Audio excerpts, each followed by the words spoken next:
Wasn't talking, although governorship election, this happens to be the day after the exercise itself. But then results are already coming through. We understand the bulk of them has been turned in. Of course, much of it uploaded to the IRF portal of the Independent National Electoral Commission, INEC itself, and we've seen reactions coming through from most of the gladiators, as it now is, talking about the APC candidates, the People's Democratic Party's candidates, and so on and so forth. But as of now, we don't know who a winner is until INEC ultimately announces that power. But in the meantime, there have been several developments regarding this electoral exercise that started yesterday. We are joined now by Jide Ojo, who is a development consultant, author, columnist with The Punch, as well as public affairs analyst. He joins us live at Zoom from Nigeria's capital city, Abuja. Jide Ojo, thank you so very much for joining us this morning. It's my pleasure, Oye. Happy Sunday. I like us to let's begin with, first of all, yesterday's exercise, because the basis on which we're discussing results coalition, results coalition and eventual announcement today is on account of the fact that there had been an electoral exercise yesterday. Give us your own assessment of what that exercise was from top to bottom. Thank you, Oye. The exercise is the announcement for that exercise took place on September 23, 2023, when INEC first issued the notice of poll or notice of election. That was well over 1 year ago. And from that time, different stakeholders in the electoral process started keying in to the INEC's timeline. And of course, you have the political parties conducting their party primaries and also campaigning for 150 days before the campaign stopped 24 hours to election last Thursday. And then the election eventually held yesterday. And then when you look at the INEC itself, it's on the timetable, it saddled itself with a number of activities ranging from conducting continuous voter registration, distribution of PVC, that's the permanent voters card, procurement of essential and sensitive and non-sensitive election materials, training of ad hoc staff, recruiting ad hoc staff and training them, as well as deployment. Also, recruiting the logistic companies that will help them with the transportation of men and materials. Quite a number of activities that INEC itself has to engage in the course of the last 1 year, that after the announcement. And what we saw yesterday was the coordination of all of that, all of those activities. Of course, civil society have their work cut out for them. Even though they are not, the activities of civil society did not reflect on INEC timeline, but they were able, as critical stakeholders, they were able to key into what INEC has published as notice of poll, and they engage in the observation of the party primaries as well as the campaign period. They issue pre-election reports, highlighting some of the hotspot areas that needed that the security agencies need to give attention, as well as deploying observers across the state yesterday. Then the security agencies also keyed into it. They are critical stakeholder to maintain election security, to secure the election environment. The security agencies also deployed different numbers were banded, 34,000, 36,000. Then the NSCDC said they deployed 6,000. We have the immigration, prisons, customs, road safety, also deploying different numbers, including the military. The military also out their deployment, all to secure the election environment. There was lockdown between 6 a.m. and 6 p.m. yesterday, so that the exercise could be conducted in a very smooth and seamless manner. So different stakeholders have keyed into this. And what we saw yesterday, maybe I can liken it to wedding. You understand? I don't know if you are married, Lee, but you know wedding plans takes years. But the actual wedding is just few hours of the day, you know. So that's exactly the analogy I can draw about what happened yesterday, because the plan had been on with different stakeholders coming in to support the stakeholders that were expressly mentioned in the law and those that were not expressly mentioned, but whose work is tangential to ensuring credible and free elections. So having said all of that, if you want to now look, narrow it down to what happened yesterday, I will be sincere with you. I've been observing election in Nigeria since 1999. This is quite commendable. What we had yesterday was not perfect, but it is quite commendable.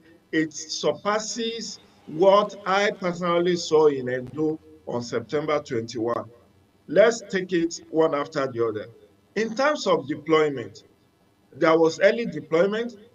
According to INEC statistics, as at 8:30 when the election is supposed to commence, 97% of polling units already have their men and materials at their respective places of work. Out of 3,933 polling units, only 110 polling units did not open as at 8:30. And if you don't want to take INEC's works for it and you want to take the civil society, Yaga Africa in its midday election report said there were over 70%, early commencement of votes. This is at variance to what we saw in Edo, because I was live and direct in Edo on September 21. So I can draw the conclusion that this yesterday exercise was a lot better. Then, in terms of violence, there was not any significant violence that you could say reared its ugly head. There could be tension here and there, disagreement among party faithfuls, maybe party agents, but nothing like breakdown of law and order, no shootouts, no fatality of any sort. And that is part of what we need to look out for in every election. You cannot say an election is credible when it is marred with violence. So yesterday's exercise was almost, without any hitch. Then you look at even the accreditation process. If there is anyone that could not be accredited to vote yesterday, the number is quite insignificant. It's very, very insignificant because the bimodal voter accreditation system worked efficiently and optimally yesterday, which is also a commendable thing. Then you look at the level of political inclusion or electoral inclusion. Persons with disabilities have assistive devices deployed to assist them. So persons with albinism were able to get a magnifying glass to enable them see very well the ballot papers in order to make their choice. We have the brave ballot guide to assist the blind to make their choice. We also have other assistive materials, which is quite also an improvement of what we saw in Edo. Even though there are still civil society reports said many of the polling units were not accessible to certain categories of PWDs, that's persons with disabilities, like those who are on crutches, those who are on wheelchair, who have to, because some topography of some of the polling units are not environmentally friendly to such category of PWD. But INEC cannot go and be constructing its own polling unit when it will only use it once every 4 years. So the INEC has to rely on the infrastructure that is available in the country to be able to conduct its own affairs. Then when you look at the result upload, as at 7 p.m. yesterday, over 90% of results have been uploaded on IREF portal. In fact, as at that time, if you're a serious political party, you will have known who has won and who have lost, because you can do what is called parallel vote tabulation. And I know that the dominant political parties have their own situation room, where they also deploy their own, people to tabulate the result as was being uploaded. So as at the time I slept yesterday, which was past midnight, about 97% of the results had already been uploaded.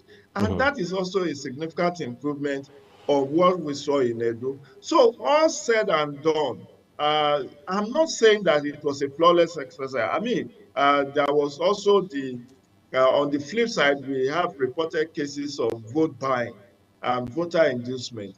But how significant, how widespread is this phenomenon?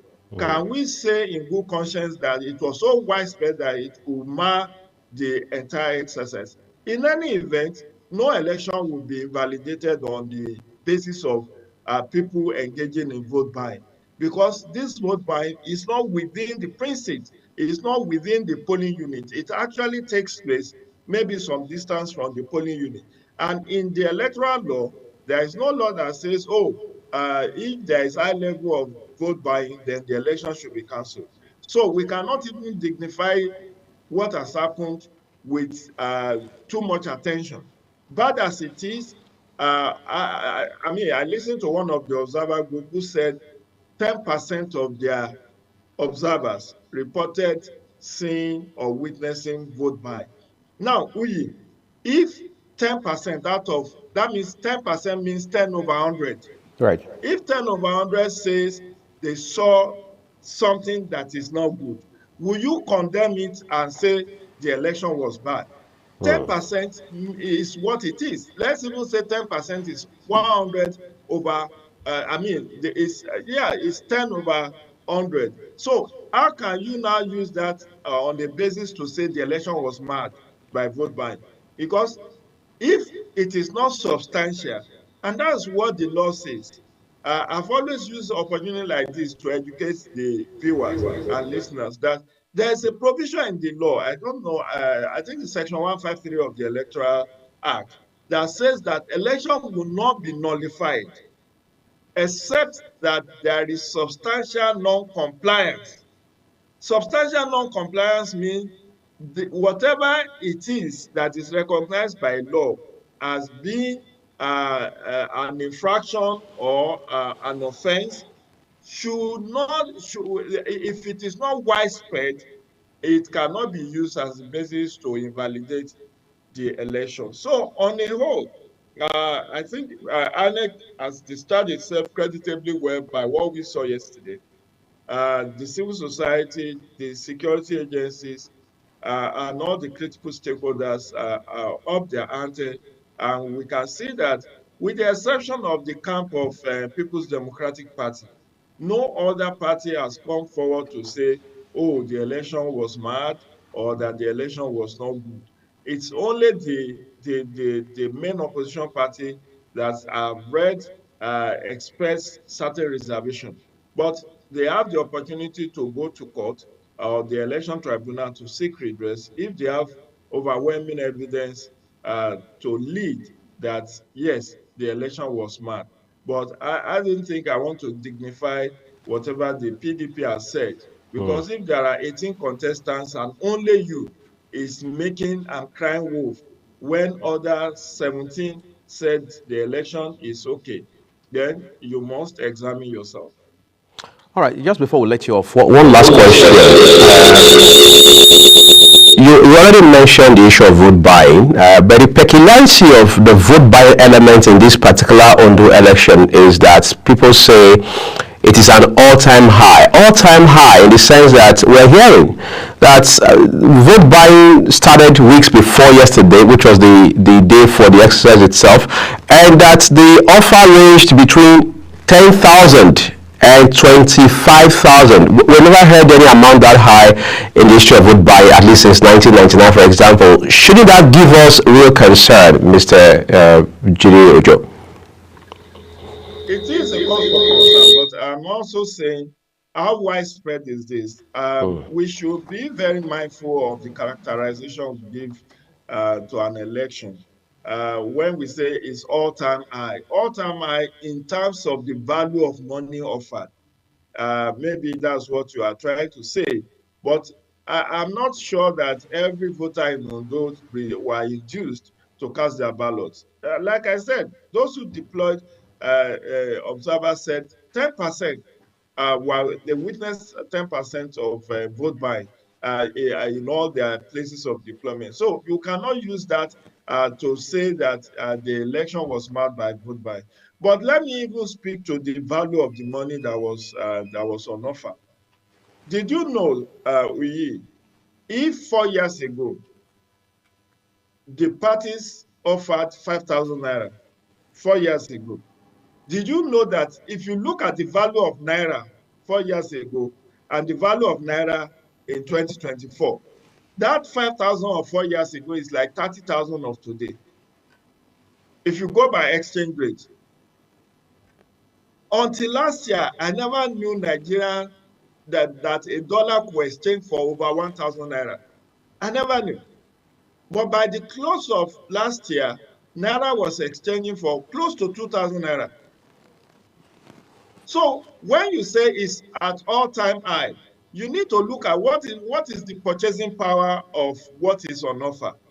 Bad as it is, yes, somebody may have offered 10,000, 20,000, 25,000, or even more. The point is, what is the value of that money? It is quite condemnable. But what I read, and which I flagged in my column in the Punch of last Wednesday, I called attention to this, that there are reports that parties will offer as high as 10, 20,000 naira where they are unpopular, and lesser amounts where they are popular. And that's what played out yesterday. Those who are lucky to get 20,000, 25,000 are people who are in the area where the candidate who is offering this money is unpopular. And it is a very condemnable phenomenon, but it is not peculiar to Nigeria. We saw a bit of that in the US election that was held on November 5. People being offered burger, people being given food stuff, giving money, and all of that, even weeks before the election. Recall that in US, there is provision for early voting. And people, I saw a couple of videos that people say, oh, in church today, one of the candidates sent them package and all of that. And we saw what the world's richest man did, offering 1 million naira per day in the lead up to election to get people to go and register. But not just to register, but to vote for his candidate. And that is a very creative way of engaging in vote buying. So it is not peculiar to Nigeria, but even if you want to make every weather of what happened with vote buying yesterday, the question we should ask is that why, in spite of every conceivable voter education that civil society, INEC, and other critical stakeholders have done, why are people still interested in selling their votes? There are a number of reasons for that. When you weaponize poverty, when you fail to deliver on your previous campaign promises, people are going to ask or demand for inducement. They know that if they don't get anything out of you right now, once you are inaugurated, you acquire immunity, you are unreachable. The reason why many saw the governor in their neck of wood is because he was canvassing for vote. Many places where he went to canvass for vote, the moment he gets inaugurated on February 24, 2025, you are not going to see him. You are not going to see his commissioners. You are not going to see anybody. So people have come to realize that the best they can do at every election is to get their own palliative, however small it is. I'm not deodorizing it. I'm not saying it is ideal. I've spent my entire life, my adult life, working years condemning vote buying. But if it's a phenomenon that is getting rooted, then we must situate the reason why, in spite of the condemnation, people still indulge in it. And that is what I'm advancing, that when you weaponize poverty, when you are not, people are finding it extremely difficult to survive day by day. Look at the excruciating economic policies of this administration. Look at the rising cost of living. Look at where inflation is. I've done several opinion articles in my column drawing attention to the governance challenge of this country. If you look at what our exchange rate was on May 29 when Tinubu took over, and what the exchange rate is today, you will weep. When you look at the purchasing power parity of our currency, even when you have 100,000 naira, what can you buy without 100,000? Many people are becoming more and more homeless. They cannot feed, they cannot pay their bills. Hospital is a no-go area for many people who are sick because they can't afford to even pay for the services of doctors. So in such situation, how will you resist somebody offering you 20,000, 25,000 naira just for you to go and vote? So unless we remove the situation, what is making people to indulge in this, unless you deal with that root cause, it will continue to get from bad to worse. Wait for what will happen in Anambra next November. Wait, because unless people start improving, unless people start to see significant improvements in their standard of living, they can afford to pay their bills, they can afford decent living, they can pay for their accommodation, pay for their children's school fees, they can access healthcare services, their children can graduate and get jobs and not be roaming the streets and all of that. Unless that becomes the new normal for us. If this excruciating pain that the economic policies of this administration is what we continue to endure, I tell you for free, even middle class people who we expect will not collect any inducement from politicians will start to think twice about rejecting such offer. Very nice, very brilliant way to put it. Thank you so very much, Jide Ojo, development consultant, author, columnist with The Punch and public affairs analyst, for making out time this Sunday morning to join the discussion. We wish you the best of the rest of today. It's my pleasure. Just stay safe and happy Sunday too. Thank you. So we take a break from this discussion, and our special coverage of Ondo governorship election 2024 continues. Briefly, we'll bring you a breakdown of the local governments that have been announced regarding results and which party has scored what number.